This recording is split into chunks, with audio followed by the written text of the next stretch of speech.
Oy, one down na naman. Two down na, kaya lang mukhang makakahiligan natin to.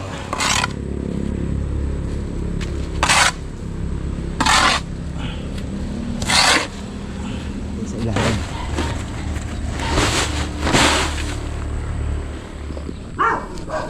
Ayan, my first Japanese orange. Ano ba to? In a large pot.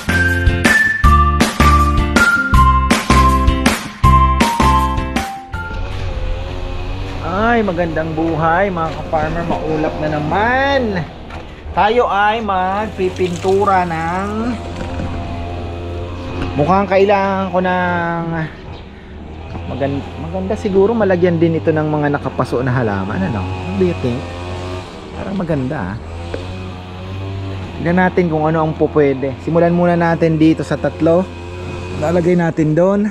Tapos tingnan natin dito kung pwede tayong lagay ng mga kakaibang halaman na pwede nating ipaso. Ayan, checkin muna natin ang ating mga nakatabing langka. Ayan na, tumutubo na mga farmer. Ito patay na talaga, dead. Ito okay na, looking good. Nagkamali sila dito sa ano,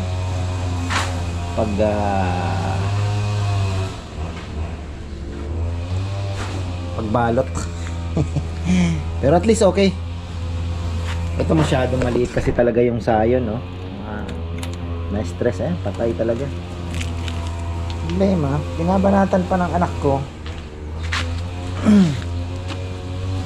Ito yung tumubo dyan. Wala kayong karapatan. Mayroong 2,500. Mataas na ano, na has. Wag na. So ayan, pinturahan natin to. Subukan ko lang mga ka-farmer. Try natin ito kasi kailangan linisin muna, oh. Ayan. May lumot. Ayan na. Black. Pero ang bihira yan, ah. Yung pinatimpla ko sa kanya, sabi ko black brown. Yung parang ganito. Hindi ko alam kung anong kulay na i-describe ko eh. Sana gusto ko ganito lang ang kulay, oh. Parang metallic ano lang. Pero okay na. Sabi ni Bebe okay na yan. Kaya mo na. Ano tayo. Sinampulan natin. So at least yung isa naka sample na tayo. Linagyan ko to ng ano para black lahat. Kasi hanggang dito yung lupa eh. So okay na yan. Hanggang dyan lang. Malaki din, ha.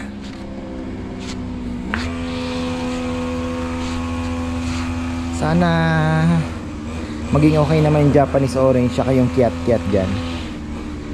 Maganda, pwede mo pang iusog, pwede mong ilipat. Kaya lang maliliit lang dapat na halaman talaga. Bababad ko lang muna to at ako iikot pa sa taas yung anong activity. Ayan. Hindi ko alam kung ano ang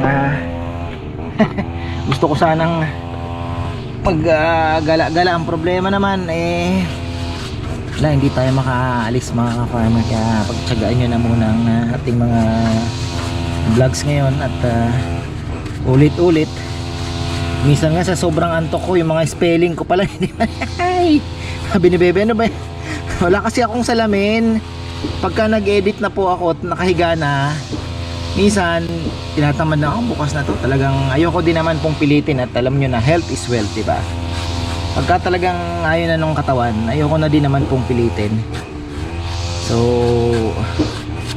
pagka ganong ano na,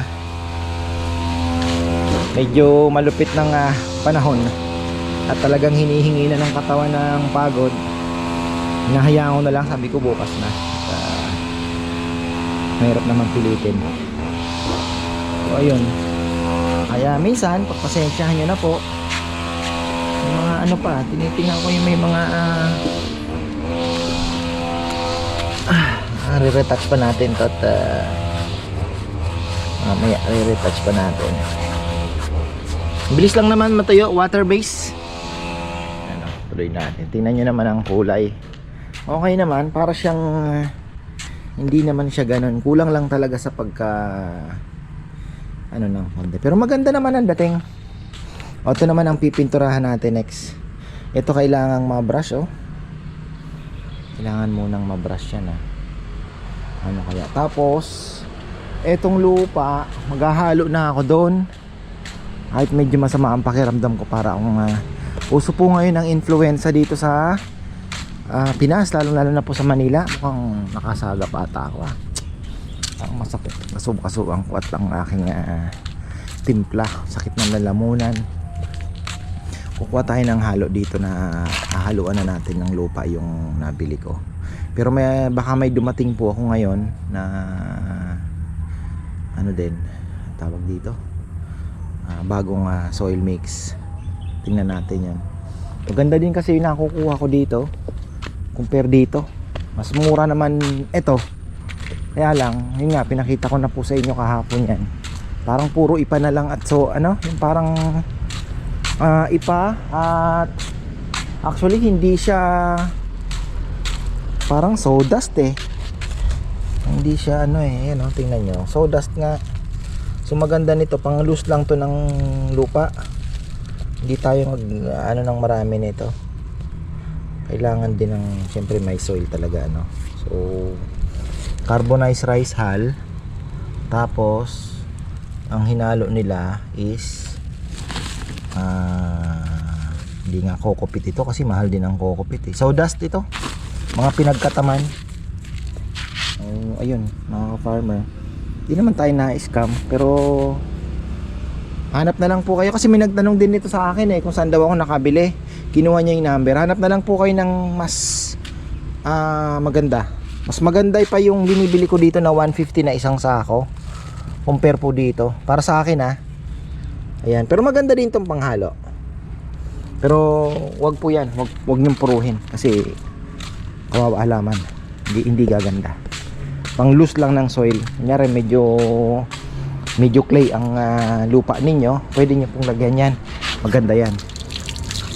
Tapos siyempre may carbonized rice hull din. Ayos na, na-brush na natin. Pwede naman pala siyang pagulungin. Pinaano ko na lang, pinagulong ko na lang. Ayan, na brush na natin. Ano yung hose. So eto na, pipinturahan na natin to.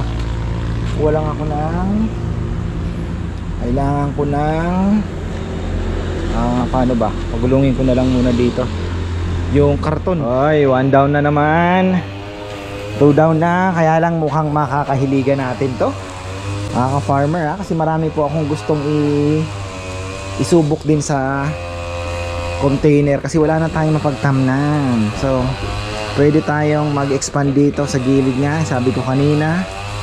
At marami pa tayong lalagyan dito din. Ayan, dyan. So dito, banda dyan maglalagay tayo, banda doon meron din. So at least pwede mong ilipat kasi may nakita ako nakadrum, ang gaganda eh. Subukan natin, diba? Mas malaki naman sa drum to, mas malaki pa po sa drum to. Kung meron nga sanang mas bagay, mahal kasi kung bihira, mas malaki pa dito, no? Kaya lang mahal na nga daw po. 30 cm. Ito ay 24 ba ito? 24. So yung 30 ganito kalaki. Ano ba yun? Hindi naman yata, ano? Parang konti lang ang diferensya eh. So ito na, tuyo na. Pinturahan na uli natin. Okay na itong isa. Napakarami palang pinturang binili ko. Bagay, tatabi natin yan. Meron pa naman tayong pipinturahan eh. Ay, sakit sa kasukasuan, sakit sa likod. Ayan mabuti na lang water base, mabilis malinis. So okay na tayo. Ayan ang tatlo, dami pang pintura. Kaya sigurong pinturahan yan 700 pesos. Sayang pinturahan siguro ang mga, kasi tatlo, mga 30 ano, paso kayang pinturahan. Ang dami pa, sobra. Pwede pa nga daw haluan ng tubig yan kasi water based pag medyo lumapot na. So ayan, okay na tayo. Sinisipat ko talagang black ang lumabas, ano. Ganda sana yung golden na naman konti, pero okay na yan. Ayoko naman nang ulitin pa at diba? Ganda na. Tapos pagbalik ko at ako'y magsusundo na 20 minutes, walang tutor si Chichi ngayon. At ako'y magsusundo na naman. 2:30 ang labasan. Sana makapaglipat tayo ng isang Japanese orange, ano? Kahit isa lang. Wala kasi si Kongkong naandoon, busy po mga farm. Hindi ko mahugot at nag-aasinta sila ng Poso Negro. So ako na lang siguro dito na lang maghalo ng lupa. Sana dumating ngayon yung aking order para maipang sama din natin yan. Mukhang maganda naman Hindi po siya yung in-order ko na dati ha. Iba naman ngayon. Tingnan natin. Sabi ko 6 lang muna tol, subukan ko. Ano naman chicken manure din daw, Carabao. So 5 in 1. Tingnan natin. Kasi ito talagang panghalo lang talaga yan. Ayan kalimutan ko. Dumating yung ito sinubukan ko. Mas maganda to. 150 naman po ito, isang sako. Pero mas maganda ito mga farmer. Mas syempre sa tagal na rin nating nagdaan, alam naman natin kung alin po ang maganda. Ayan mas maganda siya kumpara doon sa isa nating kinukuha din. Kita nyo yan. Tapos haluan natin to ng vermicast. Hindi ko po alam kung magmi-mix na ba ako ngayon. Tingin ko wag muna, wag tayo magmadali. Bagay, pwede rin po haluan natin ng Carabao manure. Pwede na rin naman. Pwede na tayo. Kahit isa lang po siguro muna. Isa sa mga natin. Paso.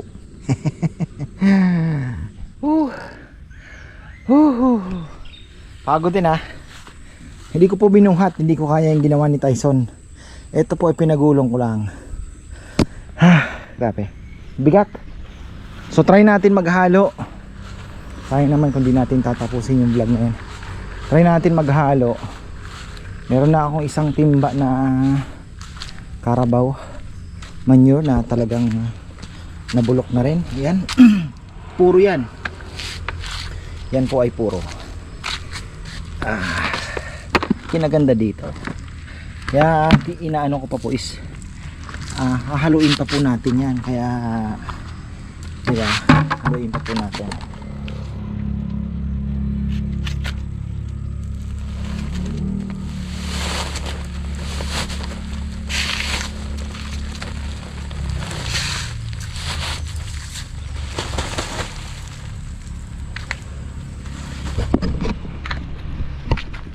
Tingnan nyo to.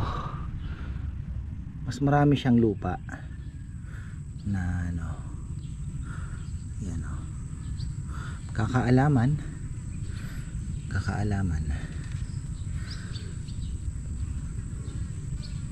parehas lang naman po presyo.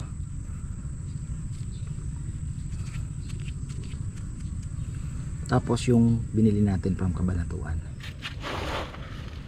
Ayan, halo na natin. Bali 2 timba ang linagay ko.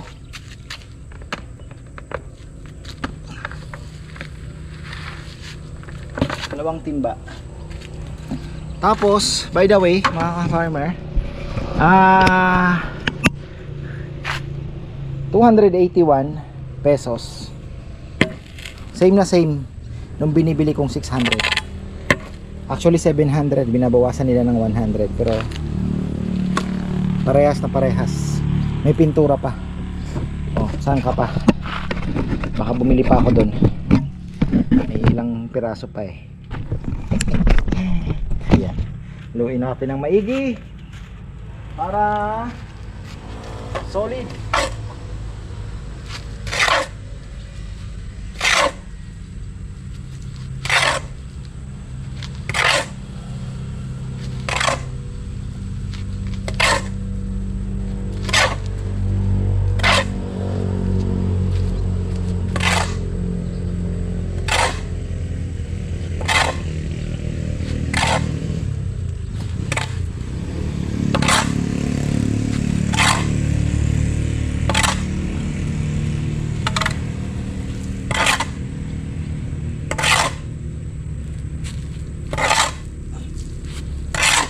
na kaya ito?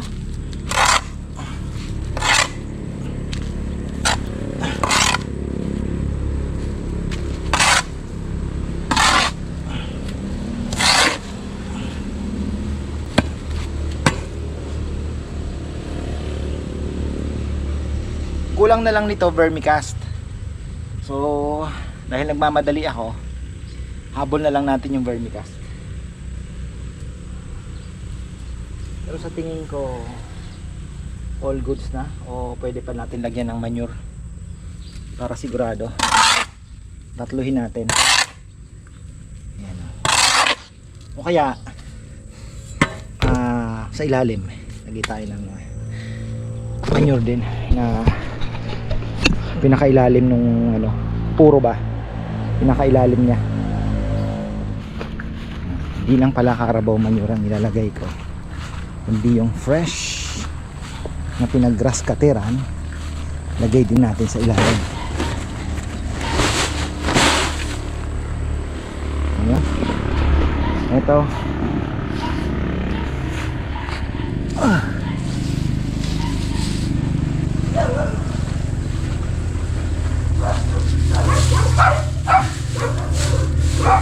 ipitin natin yung manure. Umakyat, sana blessing, sana mag-order ng lechongen. Kailangan natin dilig to hindi inaabot ng ulan kaya gusto ko na din pong kaya namin bukas. Ay, hindi ko mahila si Kongkong ito yung mga gusto ni Kongkong na trabaho, yung mga tipong pang Melo midweek. Alam ni Ate Merian, Melo midweek. May mga ano pa. Ayan ewan ko na lang kung hindi pa maging solido. Parang kulang pagka hindi yung bagong dating na garden ang lagay natin, kasi yung ready mix yan pero ito mas maganda.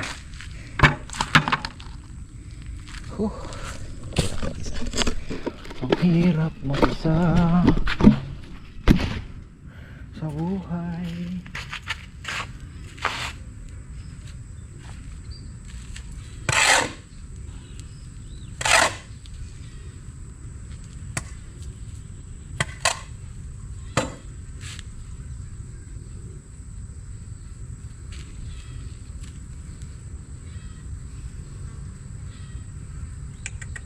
Kulang pa. Dagdagan ko pa ng isang soil mix 5-in-1.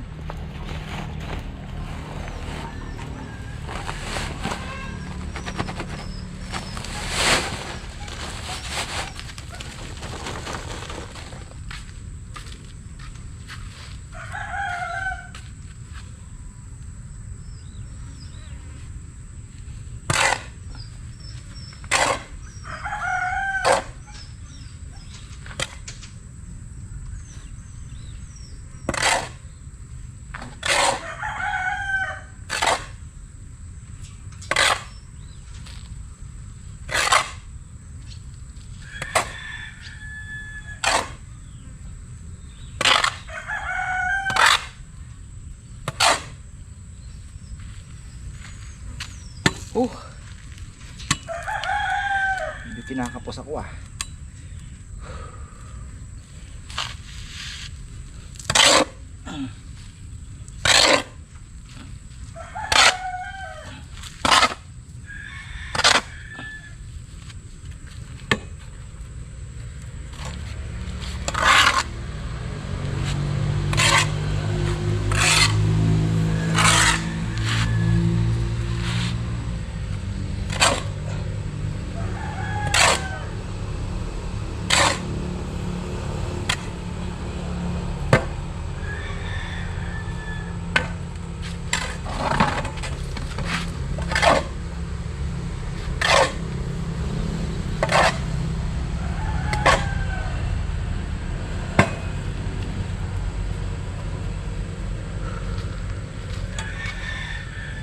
mga buo-buo Carabao manure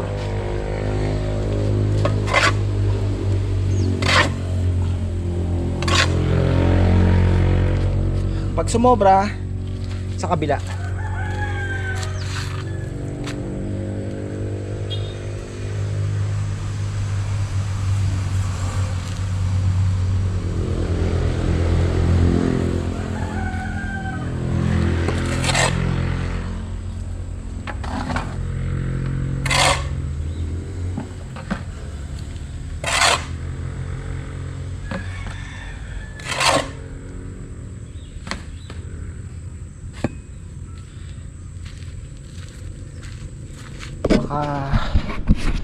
Sosobra to. Sosobra. Ay. Kasi yung volume pa nung sa halaman, hindi naman natin tatanggalin yan. Bababa pa yan kasi.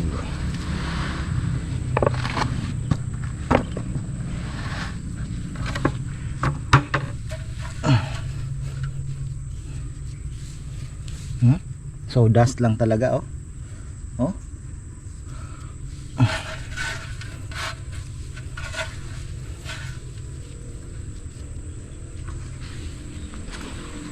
Apat na tipa. Pero ilalagay na natin yung ano. Ito, oh. May bunga. Ang ganda. Mabigat din pala yung ano niya. Alaga sa fish amino to. Pagka ano, ilagay muna natin sa lilim kasi pwedeng Japan kasi mga ka-farmer. Tingnan ko yung ano niya. Sa malamig po siya. Kaya niya nga yung matinding lamig eh. So wala, nakita ko lang, nainggit lang ako sa nakita ko. Kaya po ako napa-order nito. Nainggit ako eh. Alam mo naman. Kaya mahirap din eh. Kailangan natin tanggalin to. Matagal na po ito sa ano, ayan oh. Yung iba nga inaano to eh, medyo ginugulo ng kaunti para maka-ready na po siya. Pero okay na yan. Medyo ilulubog pa natin ng kaunti oh. Kasi mga farmer, kailangan yan hanggang dito lang para may space pa tayo sa baka magbutas tayo. Hindi ko po alam kung kaya na ng bagay. Well drained po itong ating soil, kaya bababa pa ito. Ayan. So yan, pupunuin na lang natin, ayusin lang natin ng konti.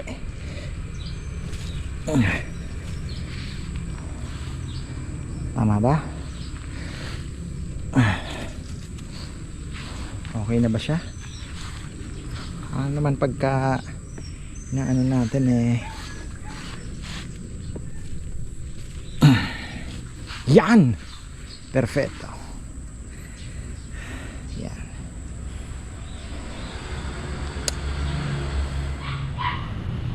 Mas malaya ka na ngayon. Mas malaya lang kasi hindi ka pa buong malaya, kaibigan. Pero mas maganda ang iikutan mo ngayon. Mas malaking aquarium kumbaga sa isda. Ayan, ito po yung pinaka ano niya oh. So ganyan. Ito oh, tama lang to kasi pababa pa po ito. So meron pa tayong espasyo para sa vermicast siguro dito. Nahalo tayo dyan paikot. So ayan. Yung vermicast naman po eh ano naman, matagal yan. Matagal siya sa lupa. Ayan, so well done. Ayan, my first Japanese orange. Ano ba to? In a large pot. Hindi naman kasi drum eh. in a pot. Ayan, farmer. So sana ay yumabong siya at lumago, mamunga mga farmer. Sana tama po yung ating lugar. Although mag-ano pa po ako, magre-research pa ako. So halagaan po natin to sa organic fertilizer ang ilalagay po natin dito. Hindi po to natin sabihin mo ng gaanong patitikimin ang chemical. So more on organic fertilizer po. At pag nakita ko na maganda naman po ang organic fertilizer sa kanya, like fish amino acid, yung mga vermicast natin na darating at ipoproduce, God willing, makapag ano po tayo ng vermiculture uli. So tapos yung mga Carabao manure, ayan, na composted na rin, pwede nating pangdagdag. Tapos pwede tayong yung mga kitchen scrap namin, sinasabi ko nga sa kanila, magpapahukay po ako at lahat ng mga nabubulok doon namin ilalagay, at eventually pagdating ng panahon fertilizer pa rin naman, di ba? So ayan. So ayan po mga farmer ang ating munting activity ngayong araw. Medyo talaga masama ang pakiramdam ko, down na down ako, pinilit ko lang po talaga. Ayan, kinakapos na nga ako sa medyo matindi itong tumama sa akin dahil parang sa baga ang rekta. Sana wag kumahawa ang mga bata. Magba-vitamin C na ako, high dose and Crest. Ayan, so ligpit ko lang ito. At ayan po, sana magtuloy itong Japanese orange natin na bunga na nag-iisa. Ang ganda, ang cute pala ng bunga niya, ay bula dahon. So hindi ko po alam kung ipupruning ba ito, pinupruning pa o hinahayaan lang. At hopefully maging masaya po siya sa kanyang bagong tahanan. At didiligin natin siya ng fish amino. So ayan, marami pong salamat at magandang buhay.